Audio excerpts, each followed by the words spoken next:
말씀 위에 기도로 서는 하루, 매일 영광 이창현 목사입니다. 오늘도 말씀에 순종하고 기도로 호흡하는 영광스러운 하루 되시기를 주님의 이름으로 축복합니다. 기도드리겠습니다.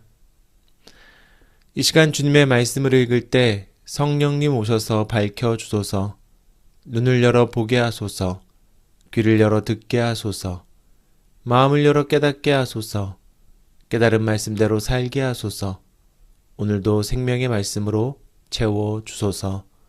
예수 그리스도의 이름으로 기도드립니다. 아멘. 오늘 함께 보실 말씀은 고린도 전서 5장 1절에서 13절의 말씀입니다. 새번역 성경으로 봉독하겠습니다. 여러분 가운데 음행이 있다는 소문이 들립니다. 자기 아버지의 아내를 데리고 사는 일까지 있다고 하니 그러한 음행은 이방 사람들 가운데서도 볼 수 없는 것입니다. 그런데도 여러분은 교만해져 있습니다. 오히려 여러분은 그러한 현상을 통탄하고 그러한 일을 저지른 자를 여러분 가운데서 제거했어야 하지 않았겠습니까? 나로 말하면 비록 몸으로는 떠나 있으나 영으로는 함께 있습니다. 마치 여러분과 함께 있듯이 그러한 일을 저지른 자를 이미 심판하였습니다. 우리 주 예수의 이름으로 여러분이 모여 있을 때에 나의 영이 우리 주 예수의 권능과 더불어 여러분과 함께 있으니 여러분은 그러한 자를 당장 사탄에게 넘겨주어서 그 육체는 망하게 하고 그의 영은 주님의 날에 구원을 얻게 해야 할 것입니다. 여러분이 자랑하는 것은 좋지 않습니다. 여러분은 적은 누룩이 온 반죽을 부풀게 한다는 것을 알지 못합니까? 여러분은 새 반죽이 되기 위해서 묵은 누룩을 깨끗이 치우십시오. 사실 여러분은 누룩이 들지 않은 사람들입니다. 우리들의 유월절 양이신 그리스도께서 희생되셨습니다. 그러므로 묵은 누룩, 곧 악의와 악독이라는 누룩을 넣은 빵으로 절기를 지키지 말고 성실과 진실을 누룩으로 삼아 누룩 없이 빚은 빵으로 지킵시다. 내 편지에서 음행하는 사람들과 사귀지 말라고 여러분에게 썼습니다. 그 말은 이 세상에 음행하는 사람들이나 탐욕을 부리는 사람들이나 약탈하는 사람들이나 우상을 숭배하는 사람들과 전혀 사귀지 말라는 뜻이 아닙니다. 그러려면 여러분은 이 세상 밖으로 나가야 할 것입니다. 그러나 이제 내가 여러분에게 사귀지 말라고 쓰는 것은 신도라 하는 어떤 사람이 음행하는 사람이거나 탐욕을 부리는 사람이거나 우상을 숭배하는 사람이거나 사람을 중상하는 사람이거나 술 취하는 사람이거나 약탈하는 사람이면 그런 사람과는 함께 먹지도 말라는 말입니다. 밖에 있는 사람들을 심판하는 것이 나에게 무슨 상관이 있습니까? 여러분이 심판해야 할 사람들은 안에 있는 사람들이 아니겠습니까? 밖에 있는 사람들은 하나님께서 심판하실 것입니다. 여러분은 그 악한 사람을 여러분 가운데서 내쫓으십시오. 아멘.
네, 말씀 잘 묵상하셨나요? 오늘 바울은 고린도 교회 안에서 일어난 심각한 음행의 문제를 다루고 있습니다. 이 죄는 고린도, 그러니까 성적으로 개방적이다 못해 문란하고 타락한 도시에서도 엄격히 법으로 금지하는 수준의 범죄였습니다. 그런데 오늘 바울이 지적하는 것은 좀 달라 보입니다. 지금 일어난 죄가 얼마나 큰 문제인지가 아니라 바울이 오늘 지적하는 것은요, 그 죄를 대하고 있는 교회의 태도입니다. 바울이 고린도 교회를 향해서 이렇게 말합니다. 여러분은 교만해져 있습니다. 왜 바울은 고린도 교회를 향해 교만하다고 했을까요? 당시 고린도 교회는요, 자신들이 가진 자유와 은혜를 완전히 잘못 이해하고 있었기 때문입니다. 예수님께서 우리의 죄를 자유케 하셨으니 어떠한 죄도 문제 삼지 않는 것, 모든 죄를 공동체가 용납하는 것이 마치 더 성숙한 태도인 양 자랑하기까지 했던 겁니다. 그러나 바울은 분명히 이야기합니다. 그것은 죄를 용서한 것이 아니라 죄를 방치하고 있는 것입니다. 관용이 아니라 교만이었습니다. 그렇다면 바울은 이 음행의 문제 어떻게 다뤄야 한다고 이야기하고 있을까요? 그것이 바로 5절 말씀입니다. 여러분은 그러한 자를 당장 사탄에게 넘겨주어서 그 육체는 망하게 하고 그의 영은 주님의 날에 구원을 얻게 해야 할 것입니다. 바울은 지금 범죄한 사람을 저주하고 있는 것이 아닙니다. 여기서 사탄에게 넘겨주란 말은요, 교회의 울타리 밖으로 내어쫓는 것, 즉 출교라는 가장 강력한 교회의 치리를 말하고 있습니다.